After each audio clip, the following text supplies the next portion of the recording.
I did see Terrence Crawford with a big smile ringside as you were beating up on Teofimo. You know, you have the likes of Andre Ward, Clarissa Shields, Terrence, obviously, and Mayweather backing you up. Do you feel like, you know, at this time, it was almost like a collective win for not just you, but your team as well, after all the, you know, shit-talking that Teofimo did to not just you, but everybody in your team? Yeah, I got the last laugh tonight.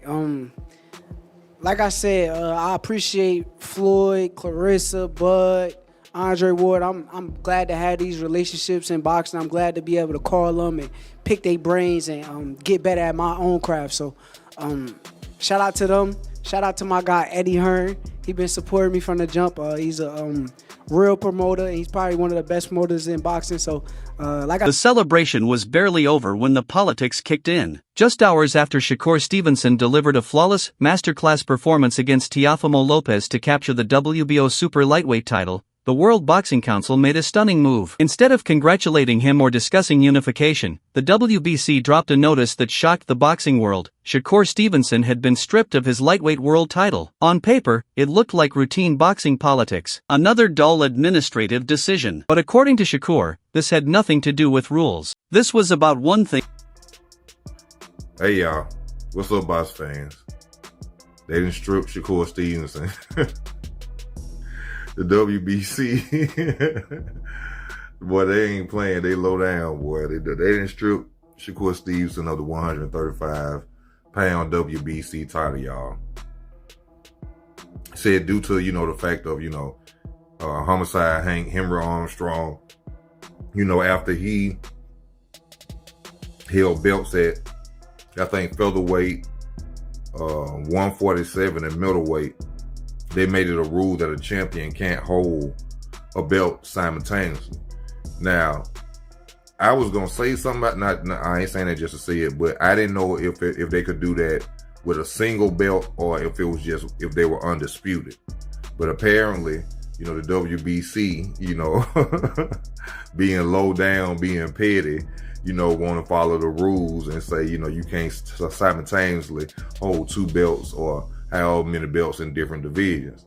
Shakur didn't stay quiet. Almost immediately, he took to social media and fired off explosive accusations that pulled the curtain back on boxing's ugly politics. He flat out called the organization corrupt, claiming the decision had nothing to do with weight classes and everything to do with a payment he refused to make. According to Stevenson, the WBC demanded a massive $100,000 sanctioning fee from his purse for the Lopez fight, a fight that didn't even involve a WBC title. Shakur refused to pay. He claims the organization responded by stripping him of his belt. That allegation has reignited a long-standing debate in boxing. Are sanctioning bodies protecting the sport, or are they holding fighters hostage? The WBC, of course, issued a carefully worded statement. They claimed the move followed their rules, arguing that since Shakur now holds a WBO title at 140 pounds, he couldn't simultaneously keep a WBC belt at 135 without special approval. On paper, it's in the light of champion Stevenson now being the reigning WBO super lightweight world champion and consistent with the WBC rules and regulations. The WBC has declared vacant its lightweight world title. The WBC wishes champion Stevenson continued success in all his future endeavors, both inside and outside the ring. Now, here's the thing for me. Yes, I'm sure that it is in the ring. I mean, it is in the rules that that you cannot hold a championship between the WBC and another sanctioning body in two different weight classes. You can't do it. Also, you really can't hold belts in two different weight classes at the same time. That said, I still think that the WBC's move and not allowing Shakur Stevenson to make the decision as to what he's going to do is a little bit of a spit in the face, and it is not the first spit in the face that camp has had from the WBC recently.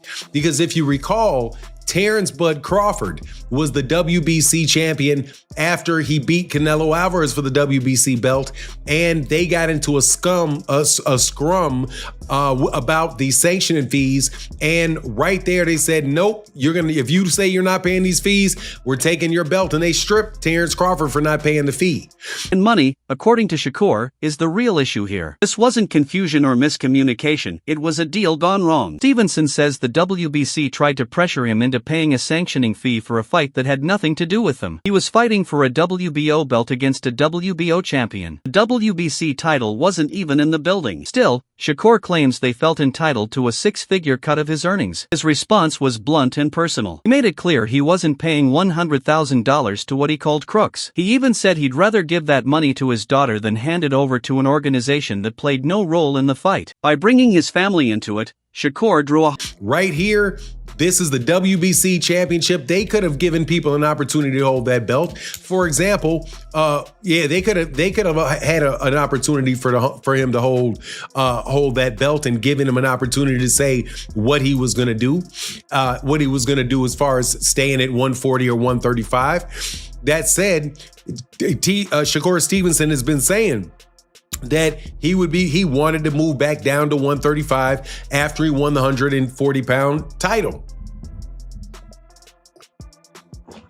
He said he was planning on staying, made public statements that he was going to be staying at the weight class, but it is what it is now that he's been stripped. So, the options just got a lot more thin from Shakur. So he's going to have to hold on to that WBO belt at 140 pounds and start doing work with guys in the 140 pound division. But this story goes deeper than a simple money dispute. Shakur believes he's being targeted as collateral damage in a much bigger war. He openly suggested that the WBC's issues with him are connected to their long-standing conflict with Terrence "Bud" Crawford, Shakur's mentor, close friend, and training partner. The tension between Crawford and the WBC has been boiling for years. Crawford was famously stripped of his welterweight title before his historic fight with Errol Spence Jr., a move he also blamed on his refusal to pay excessive sanctioning fees. Now, with Shakur rising as one of the sport's biggest stars, many are wondering if history is repeating itself.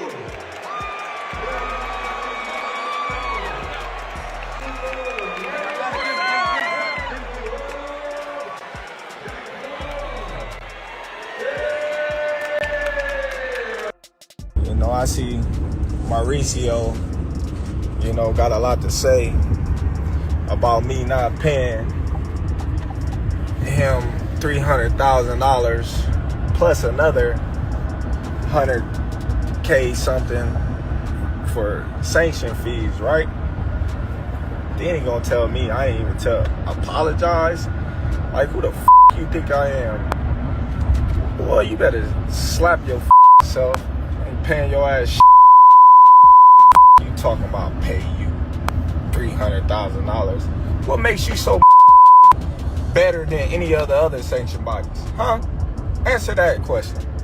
What makes you better than the WBO, the IBF, or the WBA? Everybody accepted what I was giving them. But you, the WBC, think that you better than everybody, don't you? So since you, the WBC, and you got the green belt, which don't mean real belt is the ring belt, which is free. What are you talking about? You want me to pay you more than the other sanctioned bodies because you feel like you better than them? How in the world all the sanctioned bodies agreed to the same amount, but you sit your ass up there and say that I need to apologize to you? You can take the belt